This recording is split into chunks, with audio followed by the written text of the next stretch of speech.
السلام علیکم ورحمۃ اللہ وبرکاتہ۔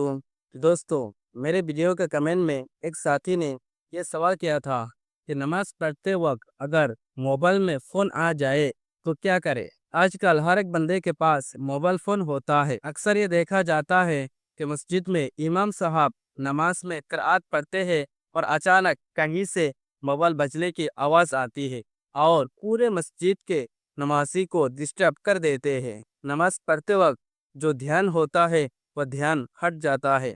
تو دوستو، جس شخص کے موبائل میں فون آتا ہے وہ شخص کیا کرے، اسی کو ہم آج سمجھیں گے قرآن اور حدیث کی روشنی میں۔ تو ویڈیو کے آخر تک بنے رہے۔ دوستو، سب سے پہلے تو مسجد میں داخل ہونے سے پہلے ہمیں احتیاطاً موبائل سائلنٹ کر لینی چاہیے تاکہ مسجد میں جانے کے بعد موبائل میں کوئی کال نہ آئے۔ اگر غلطی سے یا بھول کر موبائل کو سائلنٹ نہیں کیا اور مسجد میں چلے گئے اور نماز پڑھتے وقت موبائل میں کال آ جائے تو اس وقت کیا کرے۔ اس کو سمجھنے سے پہلے ہمیں یہ سمجھنا ہوگا کہ نماز میں کیا کرنے سے نماز فاسد ہو جاتا ہے، یعنی نماز ٹوٹ جاتا ہے۔ تو دوستو، اگر نماز میں ایسے کام کیا جائے جو کام عمل کثیر ہو تو نماز ٹوٹ جاتا ہے، یعنی فاسد ہو جاتا ہے۔ تو آئیے سمجھتے ہیں عمل کثیر کن کن کاموں کو کہا جاتا ہے۔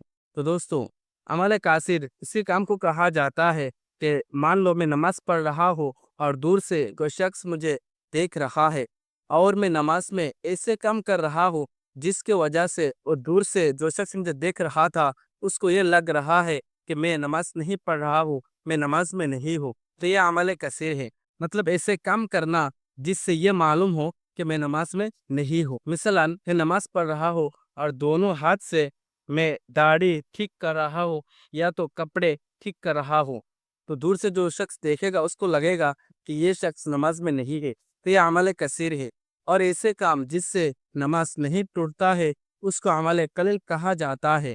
جیسے کہ مان لو میں نماز پڑھ رہا ہوں اور میرے چہرے پہ کھجلی ہو رہی ہے تو میں نے ایک مرتبہ ایسے ہی ہاتھ پھیر دیا، پھر ہاتھ باندھ لیا، تو یہ عمل قلیل ہے، اس سے نماز نہیں ٹوٹے گا۔ اور یہ بار بار کرنا بھی مکروہ ہے، لیکن اس سے نماز نہیں ٹوٹتا ہے۔ تو دوستو، اگر مسجد میں جانے کے بعد نماز میں اگر فون آ گئے تو موبائل میں جو سائڈ میں والیوم بٹن ہوتا ہے اس کو دھیرے سے پریس کر دینے سے ہی موبائل سائلنٹ ہو جاتا ہے اور کسی کو ڈسٹرب بھی نہیں ہوگا، اور یہ عمل قلیل ہوتا ہے، اس سے نماز نہیں ٹوٹتا ہے، نماز فاسد نہیں ہوتا ہے۔ لیکن اگر موبائل میں فون آیا اور میں نے جیب سے موبائل نکال کے ایسے دیکھ رہا ہوں کہ کس نے کال کیا، پھر میں نے اس کو کاٹ دیا، پھر میں نے سائلنٹ کر کے پھر میں نے جیب میں موبائل رکھ دیا، تو یہ عمل کثیر ہو جائے گا، اس سے نماز ٹوٹ جائے گا۔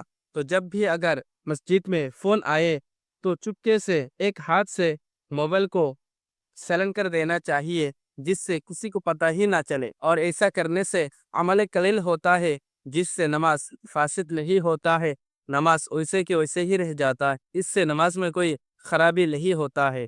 تو دوستو، امید کرتا ہوں آپ نے یہ اچھے سے سمجھ لیا ہوگا کہ مسجد میں اگر فون آئے تو کیا کرنا چاہیے۔ ایسے کام نہ کرو جس سے عمل کثیر ہو، یعنی دور سے دیکھنے والے کو یہ نہ لگے کہ میں نماز میں نہیں ہوں، میں نماز نہیں پڑھ رہا ہوں، تو اسے کام نہ کرو۔ اور اگر آپ بھی اسی طرح کوئی بھی سوال کرنا چاہتے ہیں تو ابھی میرے ویڈیو کے کمنٹ میں اپنا سوال لکھ دیجئے، انشاءاللہ اگلے ویڈیو میں آپ کے سوال کا جواب دیا جائے گا۔ السلام علیکم۔